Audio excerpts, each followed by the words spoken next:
আসসালামু আলাইকুম বন্ধুরা। ঢেঁড়স ক্ষেত থেকে ঢেঁড়স তোলার পর বাড়িতে এসে নামাজের পর ঢেঁড়সগুলোকে দুটো ঝুড়িতে ঢেলে রাখলাম, কারণ আমরা ঢেঁড়সগুলোকে সন্ধ্যায় বাজার নিয়ে যাব। বেশিক্ষণ বস্তায় থাকলে ঢেঁড়সগুলো নষ্ট হয়ে যাওয়ার সম্ভাবনা থাকে।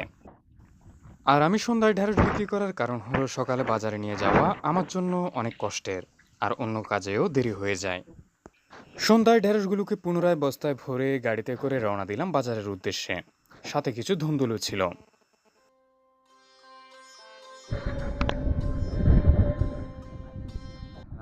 এরপর আমি যে ক্রেতার কাছে সবজি বিক্রি করি সেখানে এসে ঢেঁড়সের বস্তাগুলো একে একে নামাই। যেখানে দেখা যায় এক বস্তায় 25 কেজি,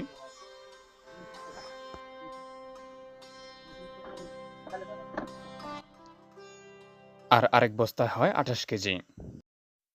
দুনো বস্তায় আমার ঢেঁড়স হয় 53 কেজি। এরপর আমি ধুন্দুলগুলো মেশিনে তুলি।